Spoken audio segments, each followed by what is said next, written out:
தாவா செய்யாமல் இருந்தால் அல்லாஹ் சொல்லுகின்றான், அப்படிப்பட்ட மக்கள் அல்லாஹுடைய சாபத்திற்கு ஆளாக்குள்ள ஒரு மக்கள், அல்லாஹுடைய சாபத்திற்கு ஆளுள்ள ஒரு மக்கள், மனிதர்கள் என்று அல்லாஹ் சொல்லுகின்றான். நாம் இறக்கி வைத்த இந்த தெளிவான இந்த ஆதாரத்தோட நேரான வழியை, இந்த வேதத்தை மக்களுக்கு யார் எத்தி வைக்காமல் மறைக்கின்றார்களோ, சொல்லாமல் இருக்கின்றார்களோ, அவர்கள்தான் அவர்கள் மீதுதான் அல்லாஹுடைய சாபம் இறக்கின்றது. அல்லாஹுடைய சாபம் அந்த மனிதர்கள் மீது, அந்த கூட்டத்தின் மீது இருக்கிறது. எவர்கள் அல்லாஹுடைய இந்த வேதத்தை மக்களுக்கு சொல்லாமல் மறைக்கின்றார்களோ, அது யூதர்களாக இருந்தாலும் சரி, கிறிஸ்தவர்களாக இருந்தாலும் சரி, நம்மளுடைய முஸ்லிம் சமுதாயமாக இருந்தாலும் சரி, அவர்கள் மீது அல்லாஹ் சுப்ஹானஹு வ தஆலா சபிக்கின்றான், அவர்களை அல்லாஹ் சபிக்கின்றான்.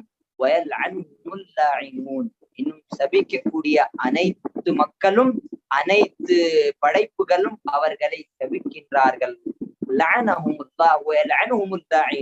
அதனால் அல்லாஹ் சபிக்கின்றான் என்று சொன்னால் அல்லாஹுடைய ரஹ்மத் நம்மளுடைய வாழ்க்கையில் இருக்காது, அல்லாஹுடைய பரக்கத் நம்மளுடைய வீட்டில் இருக்காது, நம்மளுடைய பிள்ளைகளுடைய வாழ்க்கையில், நம்மளுடைய வீட்டில், நம்மளுடைய குடும்பத்தில் அல்லாஹுடைய அருள் இருக்காது. அல்லாஹுடைய லஅனத், அல்லாஹுடைய சாபம் நம் மீது இருந்தால் அல்லாஹுடைய ரஹ்மத் நம் மீது இருக்காது. அப்போது அல்லாஹுடைய ரஹ்மத் வேண்டும் என்று சொன்னால் நபிகள் நாயகம் ஸல்லல்லாஹு அலைஹி வஸல்லம் எந்த வேலையை இந்த உலகத்தில் இருந்து எப்போதும் செய்தார்களோ, அந்த வேலையை, அந்த அழைப்பு பணியை, அந்த தாவாவை நாம் மக்களுக்கு எத்தி வைக்க வேண்டும், மக்களுக்கு சொல்ல வேண்டும்.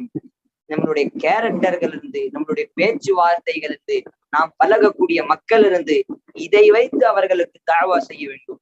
இந்த நாட்டின் வரும்போது, இந்த நாட்டின் கேரளாவில் அரபுகள் வரும்போது அவர்கள் இந்த மாதிரி சின்ன சின்ன ஹதீஸ்களை சொல்லிதான், இந்த மாதிரி ஹதீஸ்களுடைய அமல் செய்து அவர்களுக்கு இஸ்லாத்தை பற்றி சொன்னார்கள்.